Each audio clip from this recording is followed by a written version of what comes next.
cannabis 21 or more days a month. I think the technical term is chronic stoner. Has increased by a factor of 7 since 1992. Now, it had been high before that. It's only up about 50% since 1979.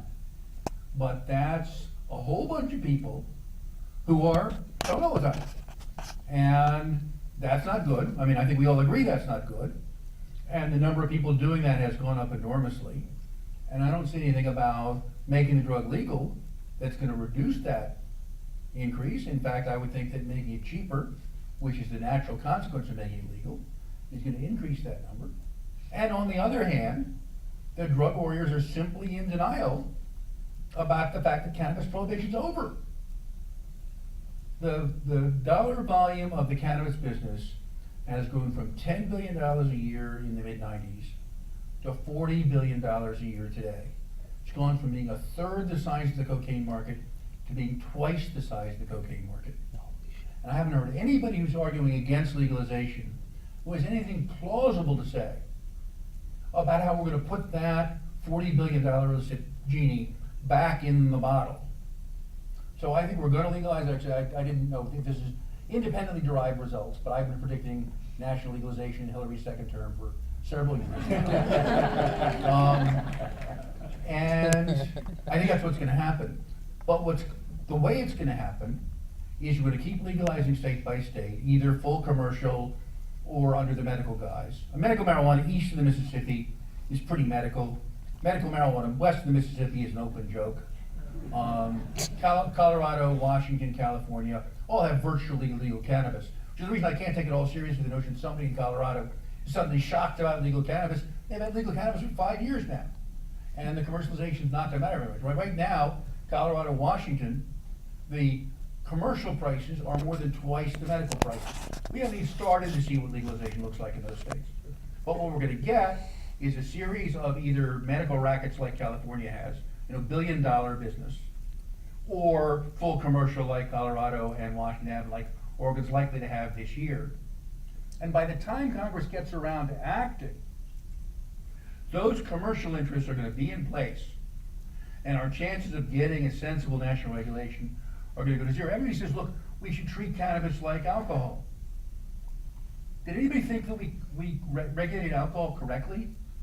Alcohol accounts for more disease, more crime, more violence, more arrests, more sexual abuse, more domestic violence, and more incarceration than all of the illicit drugs combined, and we should do that again? You gotta be kidding me.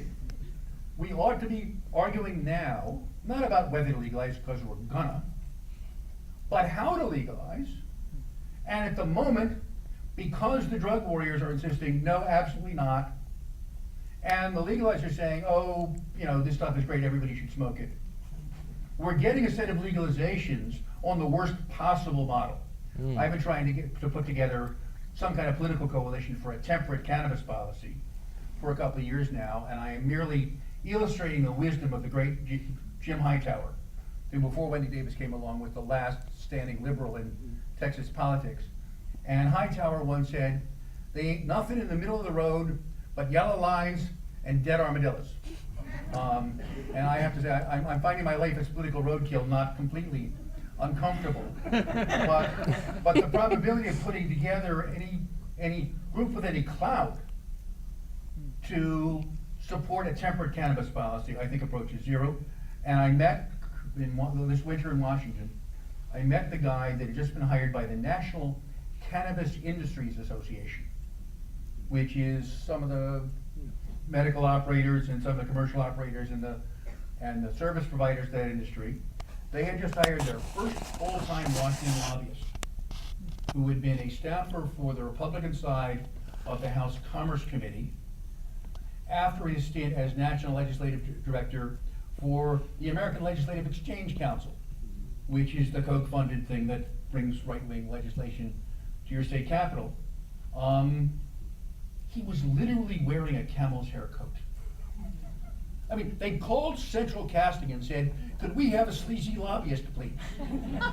Oh my God. That's the guy who's going to write national cannabis legislation.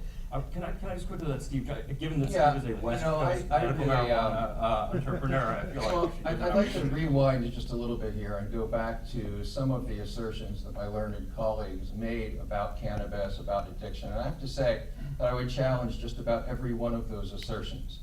One of the great things about this debate now is that anybody can go online and go into Google and do things like put in Kevin Sabet, debunk, or Jody Gilman, debunk.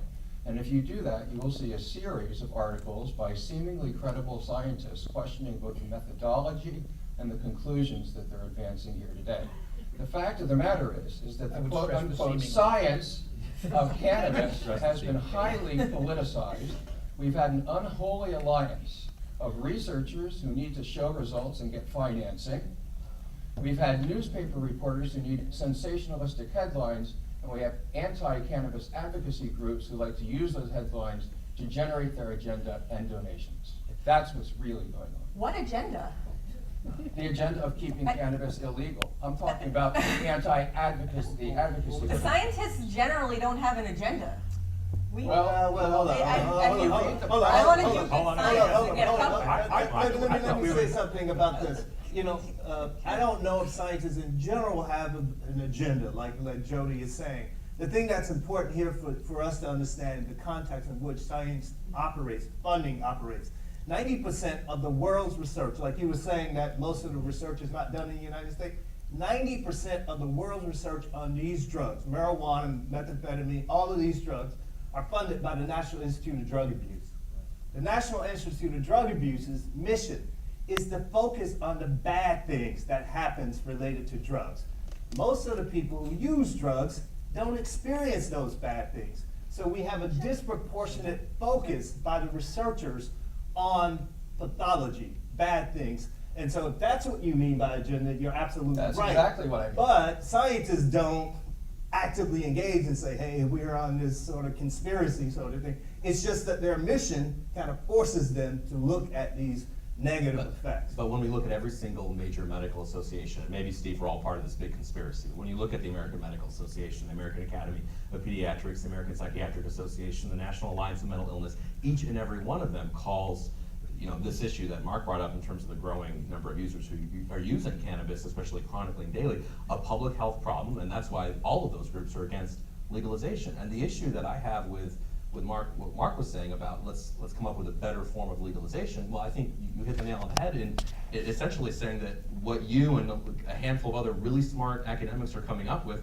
are not relevant in the era of multi-million-dollar campaigns that are being run in these different states. And as you said, and as I've But learned from Kevin, you, hold on. you're doing your best to keep them irrelevant. Wait a second, but wait a That's right. second. Say that But 80, again, hold say on, it again. it doesn't Okay, matter. let's What I do, it doesn't matter, because this is all about money. That's what legalization is about. 80% of people who consume any drug do so without, you know, really consume the minority of the volume of cannabis, right, or alcohol. So 20% of people consume 80% of the volume of alcohol in this country. Where's the evidence Hold on, for that, the Kevin? volume Where's of- the evidence? No, no, no, Show me no, one no. shred. Decades of I will evidence. show you all the evidence you Decades, like. Steve. You're drawing conclusions So about hold cannabis on. or other The- drugs. what No, I'm no, saying is sir, like, water. no, Does sir, not you're- hold water. No, you're simply you are just simply entirely wrong. wrong. Guys, let's- can we Look at the bracket national that survey. for a moment and Look at the national survey on drug use and health.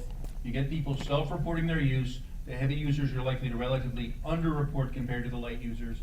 And you discover that 90% of the use days are people who are using 21 or more days a month.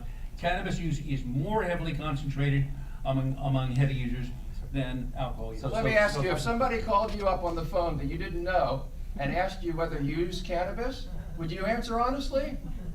So if I just finish my point. So the point is that the money is in the small number of heavy users. Those are your customers. Don't mind me. And here, that's guys. right, really.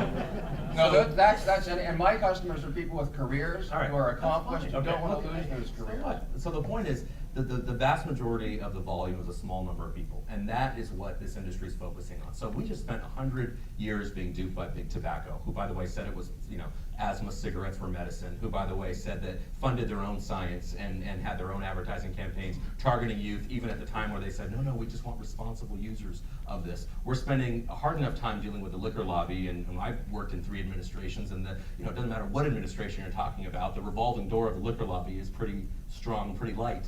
Actually, they're coming in and out pretty quickly. I don't see how we can come up with, we may be able to come up with it in an academic setting, but in the setting that actually gets laws passed, the billionaires that are behind this, the now new industry whose interest it is essentially to increase the number of heavy users. I don't know why, if this is about not putting people in prison and not targeting, and I fully agree with everything that Carl said about all that. And by the way, with the notion that the vast majority of drug users don't have problems, we do know. Well, how would you, but Kevin, how would you, so if you want to posit that, I mean, I guess my question would be, what would you do to prohibition to curb You the get rid of the social costs? Because you get rid of the criminal penalties, you get rid of the arrest, essentially a form of decriminalization. You get, if this is about not putting people in prison and not about making money through a regulated legal system, then why aren't all of these laws simply decriminalization? Well, because it's not about keeping people out of prison, at least the ones with the money. It's about making money. You can't make money under decriminalization if you're a legal business. If you decriminalize use and continue to prohibit production and sale, then you've increased the volume of what's still a completely criminal business. It's not the users who go to prison, it's the dealers who go to prison. Do you want to stop sending dealers to prison? There are 30,000 dealers behind bars right now. Probably not, but not every dealer is the same. So if we're talking about, look, if we're talking about I thought Steve D'Angelo. 80% of the people arrested for drugs are possession. Yes, but remember, but they're arrested. And Almost most only goes of to that So is prison. in there, end those arrests disproportionately today. black and brown. End the possession arrests today. End the possession arrest today. By the way, ending the possession arrest today is not going to solve the racism problem in the criminal justice system. So that is a big illusion No, that but it folks will like to save a talk lot of about all people the from having time. their lives ruined Wonderful, because do they it. can't get jobs, Let's they do can't it. get loans, And they I've been can't get saying that for professional 2 years. licenses. And the day I left the White House, I said we should not give criminal records to people with marijuana on their records. So let's do So that. Kevin, where is the SAM funded and organized initiative drive to get rid of the prohibition of cannabis possession in each state? I mean, I keep hearing you saying that you're for that, and then I keep seeing newspaper ads against marijuana legalization. When are you gonna What be we're against the bad is parts of mass- prohibition? Is the mass commercialization. We are against that. It's on our website. We're volunteers. We don't have the funding, the $50 million of funding that 2 or 3 organizations pushing legalization have. So we don't have resources yet necessarily to do that, but we want to do that. And we're actually working, and I also think we need to separate the medical issue entirely. We keep putting these issues together. They are melted together, as Mark said, west of Mississippi. Medical is a joke. It's essentially de facto legalization.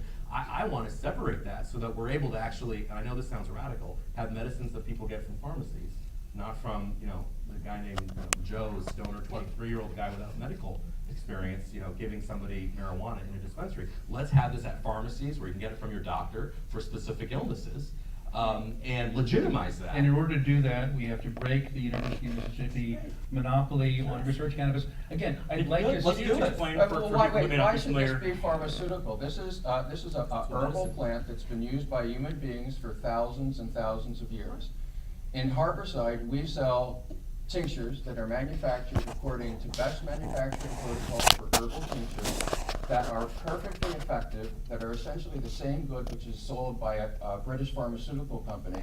Ours cost $20, theirs cost $120. Why should cannabis consumers be forced into a pharmaceutical model for a product that is safer than alcohol? But wouldn't you be willing Where's to the put that justice? through an independent review, so it's not, the people on your own payroll saying that it's safer, and actually putting that through, an independent scientific review, like an FDA type of thing? Sure, anytime, Right, do it. anytime. The essential method used to make the products is the same. It is a tincture of cannabis. So let's make it Simple. easier for you to go through the FDA. We'd all agree we should break down those medical No, barriers that because are when there. you go through No? an FDA process and you end up with a pharmaceutical good, you're ending up with something 6, 8, 10, 12 times more expensive. This is a whole plant. It's an herbal preparation. It can be extracted and used more safely than alcohol, which causes 88,000 deaths per year. Why shouldn't people be able to afford themselves of an opportunity of a safer substance? Can I just jump in? Mark briefly referred to the monopoly of the University of Mississippi, and I thought, Jody, maybe you could tell us a little bit about that, or any of you. But I mean, if you're an academic and you want to study the effects of cannabis, where are you compelled to? Because this is something you alluded to Right. earlier. Maybe we could just explain for people who don't know. So right now, there's only one facility to get it from. And Mark can actually talk about this more than I can, because I'm not actively administering. I am. Okay. So, in order to get marijuana in the country, you Typically, you have to have a NIDA-funded grant, and you have a NIDA-funded grant, then you can go to the University of Mississippi, which grows a variety of strains of marijuana, and that's the only source for marijuana for us now in the United States. A similar sort of thing exists for drugs like heroin. If we want to study heroin, there's like only one source. Right. Same sort of thing if you want to study, for us in the United States. And there's a similar sort of thing for methamphetamine. If you want to give intranasal methamphetamine, you have to get it from RTI. That's the source. So it's like, there are typically a limited number of sources for people who study these drugs in humans to go get their product. And Right, it's not good methamphetamine. pot, it's Methamphetamine. very low potency. Yeah. That's not what people use. Methamphetamine is a single molecule, it doesn't much matter where you get it. Cannabis is a plant, which is the reason that marijuana is never gonna be the name of a medicine. Right. Whatever the salespeople say. To be a medicine, you'd have to have tinctures or clones that have good manufacturing practice, so every dose has the same chemical Sterilization. composition as every other dose. The University of Mississippi grows pretty low potency cannabis. So we have to Cannot come back to modulate this. the Let's come back to cannabidiol this issue, 'cause level. I really don't like when people say this statement, as you just said, so we'll come back to it, but finish, please. So which thing was that? The statement about this low potency THC that they grow. So they grow a variety of THC up to like 10%, but there are people who have, there are places in California, of course, you can get THC potency up to like 90%. But the thing is, when people make this sort of statement, in the lab, one of the things that we require people to do is to smoke a gram cigarette, a complete cigarette within like 3 minutes. A gram? That's a heavy joint. That's right. Within 3 minutes, and that's a lot of THC Right. in a short period of time. So this notion that they have this like low amount of THC, it's just hogwash. No, but the issue is not just the THC. With at least 3 chemicals and probably 40 that are psychoactive, Mississippi cannot give you, for example, a high CBD blend. Right, so we're waiting right, on that's right, a that's test of CBD for epilepsy because Mississippi can't produce it. Right. So every 15-year-old boy in the country has access to better research cannabis than any research scientist. And that's a disgrace. And let's fix that. That's not an argument for legalization. That's not an argument for the commercial markets that we're seeing pop up. That's an argument for, let's make the medical research easier to do. Well, how But is it is an explanation by one of the reasons that so much of the research is so faulty. How is it that that monopoly endures? I don't think the research That is faulty. Wait, hold up, the research is not faulty. One of the things that we have shown as well as a number of people is that cannabis, marijuana can be beneficial for a number of sort of ailments. We've shown this in research. That's not faulty. The thing that is faulty or a problem that we have is that people overemphasize the negative effects that they get in the lab and not the positive effects. That's the concern. But the actual data are there. It just requires people to read the literature and actually read the results and not read what researchers are saying about their results. Look at the data. So Carl, what conditions do you think there's now FDA level evidence for safety and efficacy on? Marijuana, for example, we've shown that it increases food intake just like oral THC, which is FDA approved for AIDS wasting disorder. Marijuana should be approved for that. There's enough evidence to show that. We've also shown that it decreases a certain amount of pain. I think that should be certainly pursued. So these beneficial effects have been shown, but we are pretending that marijuana doesn't have any potential medical benefits. No, they Simply have not been true. shown. There obviously all drugs or some drugs can have positive, negative effects. The reason there's this monopoly is because our UN treaties, which we can change, basically say there has to be one source for the medical and scientific research done on any of these internationally controlled substances. And so what the US, our answer to that treaty that we signed, and the 3 treaties that we signed that say that, 61, 71, and 1988, essentially our answer was, all right, well, the only agency doing research on this is NIDA. And what NIDA's answer was, great, we'll do a request for proposals for whoever wants it once every 10 years. since 1961. It's been the University of Mississippi who's won the, whatever, it's been 4 or 5 different requests. So is NIDA administration the problem? Is the idea that it's NIDA administering it? Yeah, well, the issue I is. think NIDA even in wants order- to administer in it. order- I don't In think order, this is- in order to get the cannabis from the University of Mississippi, I mean, see, if you get a grant to do methamphetamine research, Right. you go to RTI and say, here's our DA license, we need 3 grams. No, you have to get permission from NIDA. Yeah. And NIDA only funds studies that are designed to show the harms of cannabis. But in NIDA will not the case fund of other studies drugs, to show the in the case benefits of of other drugs, you can cannabis. pay the producer, so it doesn't go through the NIDA budget. Well, there are multiple NIDA studies, hold on, I gotta say, there are multiple studies by NIDA and other agencies in the NIH that are looking at the components of marijuana and the beneficial value. That's how we found. No, no, Laura things like Volkman appetite. herself said that on a live interview. You can, you know what, people shouldn't Google this, you should Medline search this. I mean, the idea that you're gonna Google whatever, anybody can write anything on Google. Medline search what the But here's the fact, if you wanna do a study, it's not enough to have IRB approval and DA approval for the drugs. You need separate NIDA approval. Yeah. So you got an agency which has a statutory mission of advertising the bad things about illegal drugs, deciding whether your study has scientific merit. And they have to give you a grant of the cannabis. So Rick Doblin at MAPS wanted to find out whether vaporizers in fact reduce the harmful components of cannabis smoke. He needed 10 grams of cannabis. Wasn't even gonna do human research. Just gonna give it to a machine. And after 5 years, could not get 10 grams of cannabis because they didn't like the direction of the research. Ironically, I think NIDA would be the first agency to say, great, Congress, find another way to administer this. This is a burden on the course. legitimate research that they're trying to do. Wait. Small, it takes up so much time and bad press, frankly, for them. I frankly think that if Congress said, great, we're gonna have FDA administer it, we're gonna have Maine HHS administer it, I don't think there would be much protest. Can we move off NIDA just for a moment, on the off chance that it's of less interest to some of us over here? But we can definitely certainly come back to it if you guys want to. I just wonder if we can back up, and part of this is I'm trying to extract any area of agreement among the panel. But it does sound as though it's non-controversial, at least up here, despite your varied views on all this, to say that prohibition has failed, and that there are tremendous social costs in a variety of different areas associated with this policy. Would you disagree, any of you? I wouldn't. No, I would disagree. Prohibition has been largely successful. Otherwise, it wouldn't have been around for so long. There are a number of people who have made tremendous amount of money on prohibition. Law enforcement has gotten paid. Prison industry has gotten paid. Even scientists and treatment providers, they do really well, particularly when you start saying things like either you go to jail or treatment, when the vast majority of people don't need either. Those two entities get paid.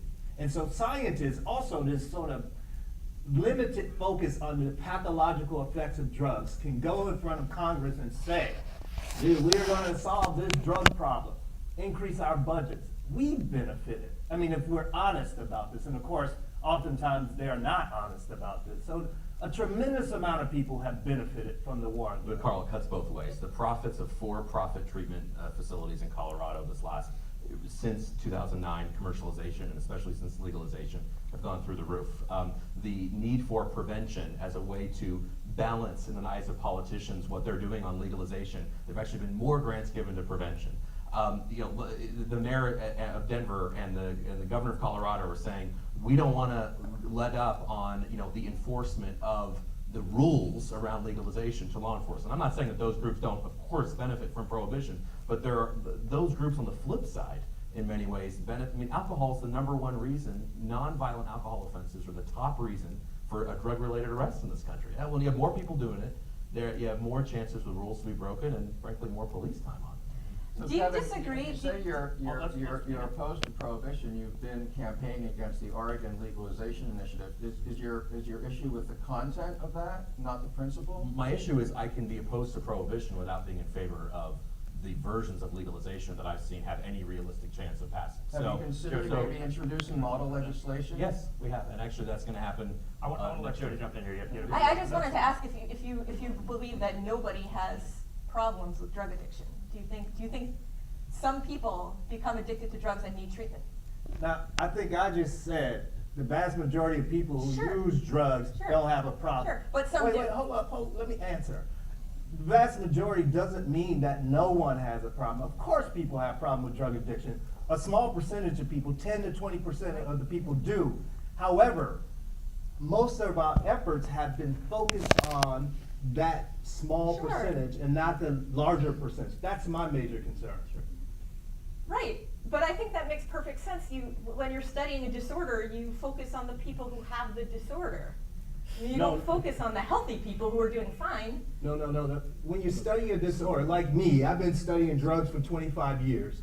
And I started out studying drugs in order to find a medication to treat people who are having substance use disorder problems.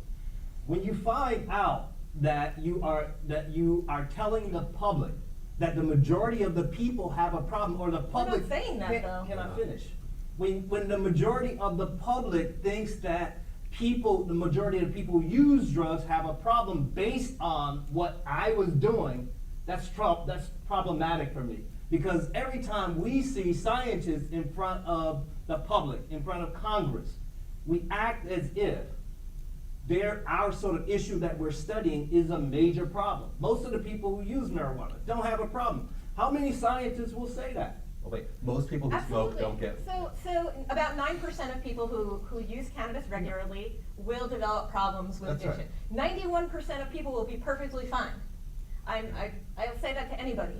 But what do we do with that 9%?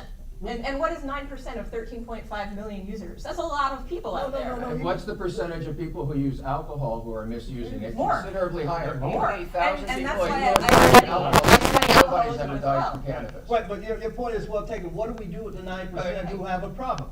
We treat them. But the way you treat them is that you understand, first of all, you have to have a